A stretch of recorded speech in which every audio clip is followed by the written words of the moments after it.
মহান আল্লাহ রাব্বুল আলামিন সূরা ফুরকানের 30 নম্বর আয়াতে বলেছেন, ওয়া ক্বালা রাসূলু ইয়া রাব্বি ইন্না কওমি ইত্তাখাযু হাযাল কুরআনা মাহজুরা। আর রাসূল বলবেন, হে আমার প্রতিপালক, নিশ্চয়ই আমার কওম এই কোরআনকে পরিত্যাগ করেছেন। ভাই ও বন্ধুগণ, এই আয়াতটি অত্যন্ত ভয়ঙ্কর ও হৃদয় বিদারক। কিয়ামতের দিন রাসূলুল্লাহ সাল্লাল্লাহু আলাইহি সাল্লাম আল্লাহর দরবারে আমাদের বিরুদ্ধে অভিযোগ করবেন, আমরা কোরআনকে পরিত্যাগ করেছি।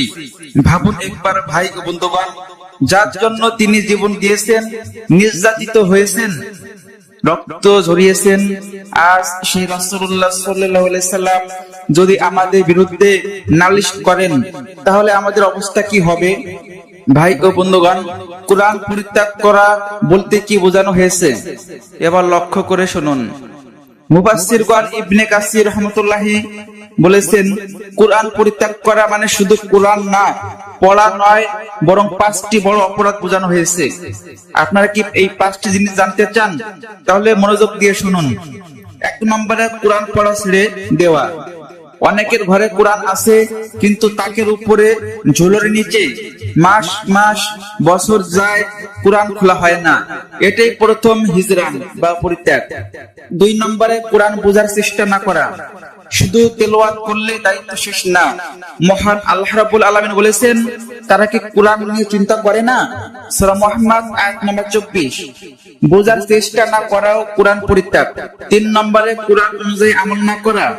জানলাম কিন্তু মানলাম না, হারাম জানি তবুও করি, নামাজের কথা জানি তবুও ছাড়ি, এটাই সবচেয়ে বড় পরিত্যাগ। 4 নম্বরে কোরআন দিয়ে ফয়সালা না করা। জীবনের সিদ্ধান্তে কোরআন নয়, মানুষের কথা, সমাজের কথা, নিজের মন। মহান আল্লাহ রাব্বুল আলামিন বলেছেন, যারা আল্লাহর নাযিলকৃত বিধান অনুযায়ী ফয়সালা করে না তারাই জালিম। সূরা মায়েদা আয়াত নম্বর 45। 5 নম্বরে কোরআনকে চিকিৎসা হিসেবে গ্রহণ না করা। আজ মানুষ কষ্টে পড়লে ফেসবুক, ইউটিউব, তাবিজের কাছে যায়, অথচ এই কোরআন হলো শিফা। মহান আল্লাহ রাব্বুল আলামিন সূরা ইসরার 82 নম্বর আয়াতে বলেছেন, আমি কোরআন নাযিল করেছি যা মুমিনদের জন্য শিফা ও রহমত। কিয়ামতের দিনের ভয়ঙ্কর দৃশ্য এই আয়াত। কিয়ামতের দিনের রাসূলুল্লাহ সাল্লাল্লাহু আলাইহি সাল্লাম বলবেন, হে আল্লাহ, এরা কোরআনকে ছেড়ে দিয়েছে।